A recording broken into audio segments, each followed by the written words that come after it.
দিয়ে আমাকে সারাই আনবে। আসি খুব সমস্যার মধ্যে। এবছর বাচ্চা কাচ্চারা ঈদের পোশাক আদি অবতারে খেতে পারি নাই। ঈদ উৎসবের আমেজ নেই সুন্দরবনের উপর নির্ভরশীল শরণখোলা মোড়েলগঞ্জ উপজেলার সুন্দরবন তীরবর্তী এলাকার অন্তত 10 সহস্রাধিক জেলে পরিবারে। বনদস্যুদের তাণ্ডব কেড়ে নিয়েছে জেলে পরিবারগুলোর হাসি।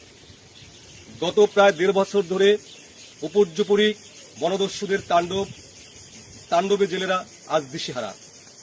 এখন জেলেরা সুন্দরবনে যেতে ভয় পাচ্ছেন।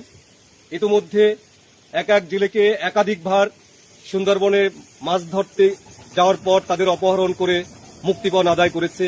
অনেক জেলে এখন সুন্দরবনে যাচ্ছে না। তাদের পরিবার পরিজন আর্থিক সংকটে পড়েছে। সামনে আসছে ঈদ, তারা রোজাও ঠিকমতো রাখতে পারেনি সেই পরিবারগুলো আর্থিক সংকটের কারণে। সামনে আসছে ঈদের আমেজ নেই সেই সব পরিবারে। এই ফ্যামিলিদের ভিতরে 100-র ভিতরে 90 জনের ঈদ হবে না, কারণ আমরা খুব কষ্টে আছি। কারণ আমাদের প্রতিটা জেলেরে ধরিয়া নির্যাতন করে আর অনেক টাকা দাবি করে। এই টাকা যদি আমরা দিতে না পারি তাহলে আমাদের জিম্মি করে রাখে।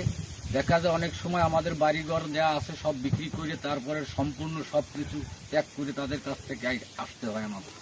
তা আমরা জেলেরা খুব কষ্টে আছি।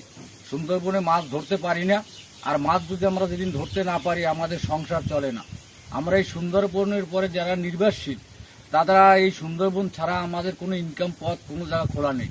তা আমরা এই ডাকাইতের যে কাণ্ডবে আছি খুব ভয়াবহ ভিতরে, জেলেরা যারা খুলতে পারি না। আমরা জেলেদের বনদস্যুর ভয়তে গেলেই 1 লাখ টাকা দৌড়ি আমার স্কুল আছে ওই পলাডুতে আমি ওই জালপালা ভাই।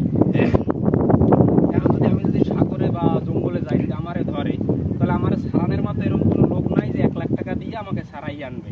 আসি খুব সমস্যার মধ্যে। এবছর বাচ্চা কাচ্চারা ঈদের পোশাক আদি অবতারে খেতে পারি নাই। তেমন কাটবে না ডাকাইতের জন্য, তেমন ব্যবসা বাণিজ্য নাই, তাছাড়া কাটবে না। তবে উদ্দর মুদ্দর এরিয়া যেভাবে চালাম আর কি। এই আপনার ঈদ কেমন কাটবে? আলহামদুলিল্লাহ, আল্লাহ যেভাবে কাটাবে। কিন্তু সুন্দরবনে মাছের ব্যবসার ইতে জড়ানো, এই জন্য আমাদের ব্যবসা ভালো না তেমন একটা। দেখাইতে ভয়, গড়া দিতে পারতেছি না। এই সর্ব বিষয় নিয়ে ঝামেলায় আছি।